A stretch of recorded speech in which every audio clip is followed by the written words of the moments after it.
Guys, big news yesterday for the Vikings, at least in my opinion. Duke Shelley signs elsewhere. We all thought he was a shoo-in, free agent re-signing for the Vikings. He goes to the Las Vegas Raiders. Darren Wolfson reported that it was a $1.3 million contract, and that's got me scratching my head even more. Luke Inman, how do the Vikings not at least pony up $1.5 million just to have Duke in the rotation? It makes no sense. The only thing you can, once the dust settles, you can come to think about is that he didn't fit the Brian Flores system. A lot of man coverage, a lot of off-man coverage. Again, he played phenomenal. You've busted out the stats all week, how good he was during the second half of the season. But that doesn't change the fact that you get a big-bodied guy, maybe one of those big-bodied alpha number one wide receivers out on the boundary against him. It's going to be a mismatch, and they're going to try to pick on him. That's the only thing you can think about, because when it comes to just the cornerback position for the Vikings right now, how could you not be worried? I mean, Booth played virtually, 0 snaps last season. Caleb Evans, he only got meaningful snaps in about 4 or 5 games. And when Evans did play, outside of that Washington game, he definitely went through his, rookie lumps, to say the least. I know his final coverage grade, even with the good Washington game, when he played was 40.5 per PFF. That's well in the bottom 10% for starting cornerback. So it doesn't exactly leave fans very confident with the cornerback position.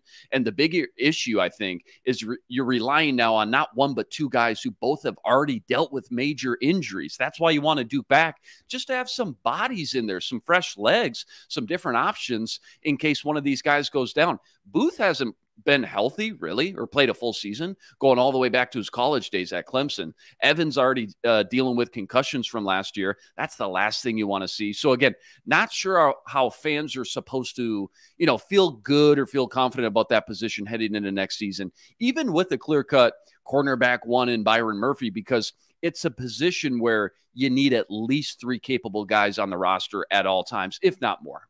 Reg. So I agree with Luke. It seems that for that price tag, it just seems that maybe he wasn't in the team's plans. And you kind of look at it like, I remember a few weeks back when the Lions decided to go ahead and go with David Montgomery instead of keeping Jamal Williams. And it was just like, wow, like the money that they gave Montgomery was more than what Williams got from the Saints. And you're like, man, he cut that promo. It was like a wrestling promo at the end of the season when they beat the Packers. And he was just so passionate about, being a Detroit Lion. And he seemed like the type of guy that they would build around. You remember him being on Hard Knocks and all that. And all of a sudden they're just like, no, we want the other guy that was in the division. We'll take Montgomery instead. And it's just like, wow, like for the price tag that Williams got from New Orleans, like, the Lions could have matched that and saved some money that they spent on Montgomery. They just really didn't want him, apparently. And that's kind of what it seems like. It seems like the Vikings were just like, we'll be okay. But there were some spots last year where Shelley came up big.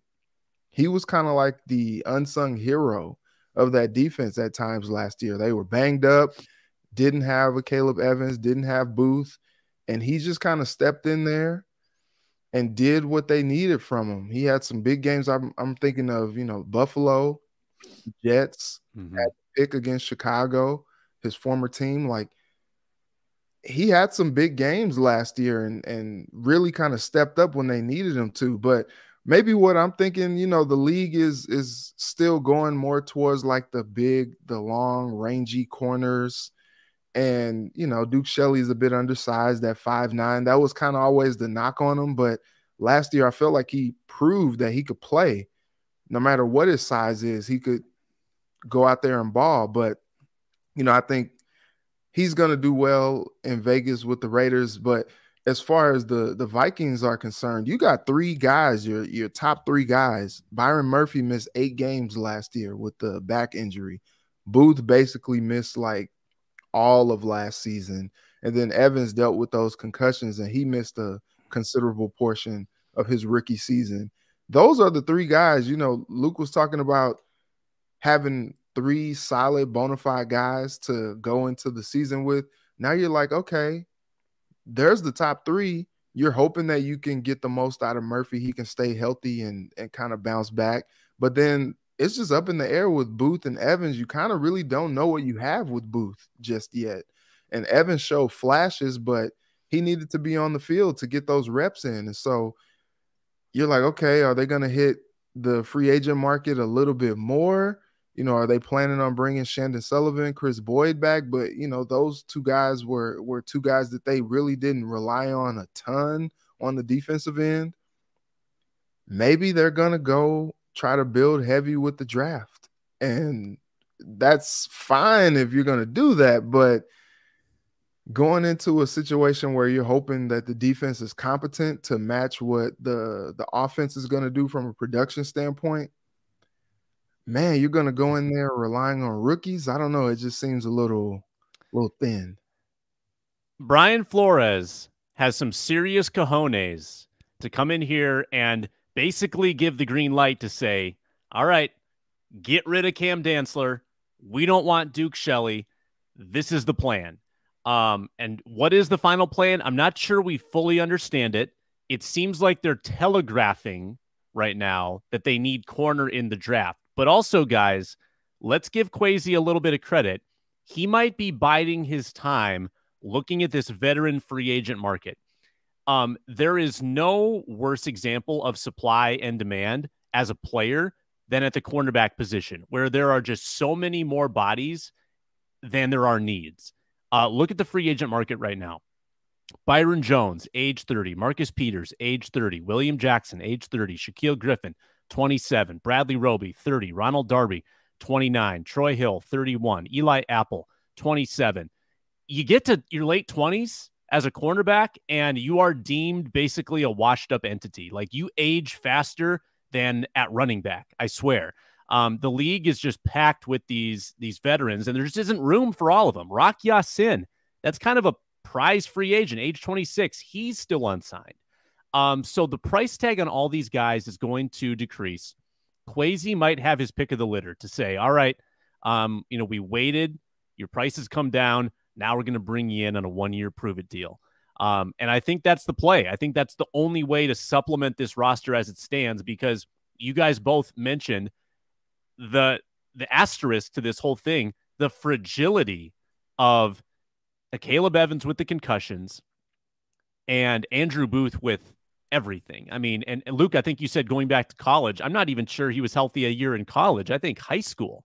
Like, he dealt with injuries so frequently at Clemson that you can't count on him for a full 17-game season. So I'm thinking for sure a rookie, but also probably a veteran free agent as we wait now through the spring, maybe even after the draft, and get someone who's still sitting there in a couple months at a very cheap price tag. Biggest problem with the equation is really the fact, with no second-round pick and so many other needs still, I, for one, don't know if they have the luxury to use their first-round pick on another cornerback right now when there's even bigger pressing needs on the defensive line, for example, wide receiver, for example. So now you're waiting until, maybe at the earliest, round 3 to add someone. And I get it. It's a loaded class of cornerbacks this year. So maybe someone solid's there on day 2 or 3. But even then, how much can you count on a 3rd or 4th-round cornerback in year 1 to come in and make a huge impact? I just don't think that's very realistic. So, yeah, I just think, electing not to re-sign a guy like Duke for so cheap, it just really echoes and reminds you the bigger vision Kwesi is kind of putting together here, doesn't it? He's really trying to rebuild this thing for the long haul. It's not so much about 2023 as it is about 2024 and beyond, and about getting younger and relying on the rookies that he drafted last year while he's trying to fix this cap mess that Rick Spielman left him. So that's been the crystal clear message, I think, that's come through in decisions like this when you see this Duke Shelley going to Vegas for so cheap. Yeah, and just to punctuate the point on Duke, there were no bigger Duke Shelley proponents than me. Yeah. And at that price tag, it's not as if you need him to start. Like, if he's not a perfect scheme fit, you can have him be a utility guy. You can have him come off the bench in case of injury, because you have injury-prone cornerbacks. Just to have him in the building at that price would have made sense. It wouldn't have broken you to have him be a backup at $1.5 million. I just thought he was very sticky as a cornerback. I felt like his skills would have translated to man. maybe I could be missing the mark on that. In fact, I probably am, because I'm not Brian Flores. I don't have his brain, but I just felt like he was around the play so often that might have translated well. Might be wrong.